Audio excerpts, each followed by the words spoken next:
Welcome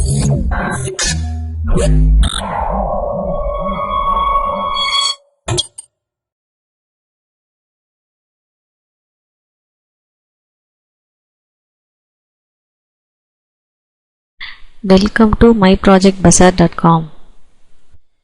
Our project title is Joint Spectrum Sensing and Resource Allocation Scheme in Cognitive Radio Networks with Spectrum Sensing Data Falsification Attack. Abstract. Spectrum sensing and spectrum sharing are two fundamental issues in a cognitive radio networks. The spectrum sensing data falsification attack imposes bad effects on both spectrum sensing and spectrum sharing. To deal with SSDF attacks and to intensify secondary users to behave well, a joint spectrum sensing and resource allocation, that is JSSRA scheme in a cognitive radio network is proposed. The JSSRA problem is formulated as a weighted proportional fairness based resource allocation optimization problem under the constraint that the primary user network is sufficiently protected. The problem is decomposed into two subproblems, namely the resource allocation subproblems and cooperative SU number decision subproblems, which are solved by Lagrange's dual algorithm and the brute force algorithm. Moreover, a user selection method based on reinforcement learning is presented to select reliable SUs for cooperative spectrum sensing. In addition, the SU's trust degree is updated according to its behavior in CSS and is used in the sensed resource allocation process. The key point of our proposed scheme is to make SUs improve the sensing reliability and prevent the SUs from behaving maliciously by an intensive mechanism. Comprehensive performance evaluation is conducted by computer simulation.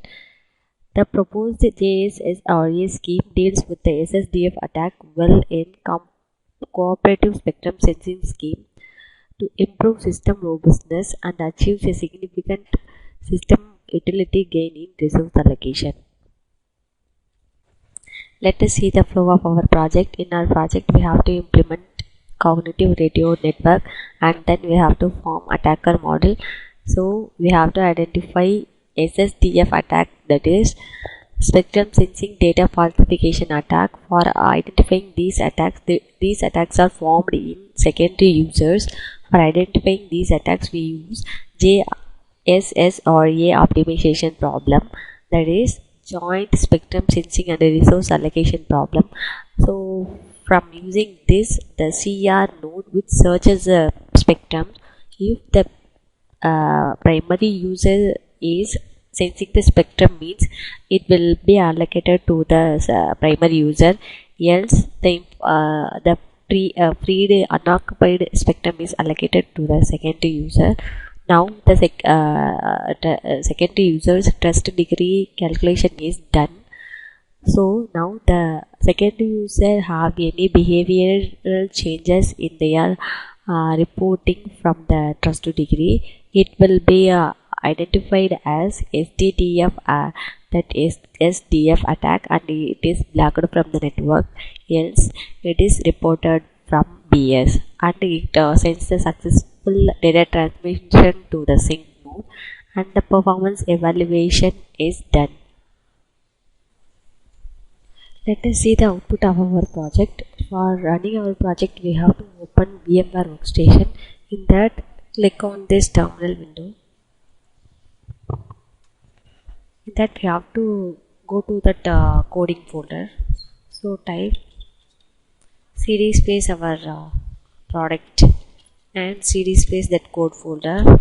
Then this is the syntax for running our TCL file, that is ns space main.tcl. So when we put this in terminal window, it will show all the trust degree implementation. So our process is to identify the attacker in a cognitive radio network. So we have to identify the sensing data falsification attack, which imposes the both spectrum sensing and spectrum sharing.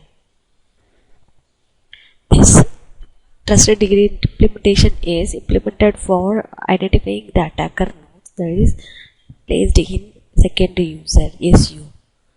So for identifying these attackers, we have implemented JSSRA problem, that is Joint Spectrum Sensing Resource and the Resource Allocation Scheme. So this resource allocation subproblem on the cooperative SU member decision subproblem, which are solved by using rectangular dual algorithm and brute force algorithm. So now trust degree implementation, that is the node which have abnormal leaving transmission power high, all the informations are displayed here. When it finished, it will display one window called NAM window. So now it's in 16 seconds. It will finish at 20 seconds. So now it is in 17 seconds. So this will shows all the information about the nodes, that is abnormal leaving, transmission power high, low, higher bandwidth. So these updated information with updated time shows the secondary user which have SSDF attack.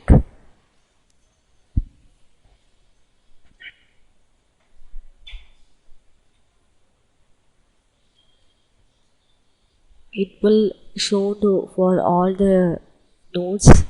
So now the output window is opened, which is called the NAM window. So when we click on this play forward button, it will works. So we have to increase the speed. So now this is our cognitive radio network, which contains number of primary users, secondary users and base stations.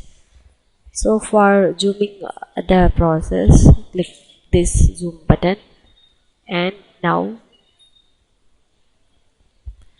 this node 8 and 0 are act as a base station, and all the other nodes are act as a primary user as well as secondary users. So click on this play forward button.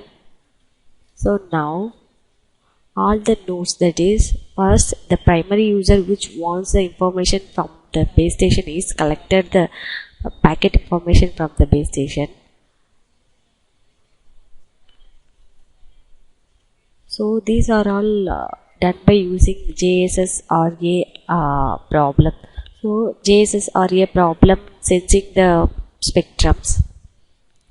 So this JSSRA problem sensing the spectrum by using spectrum sensing scheme, that is our the purpose of spectrum sensing is to access the unoccupied licensed spectrum band assigned by the PU networks. So when the PU networks are free, then the secondary user nodes, that is SU nodes are get the information from the base station.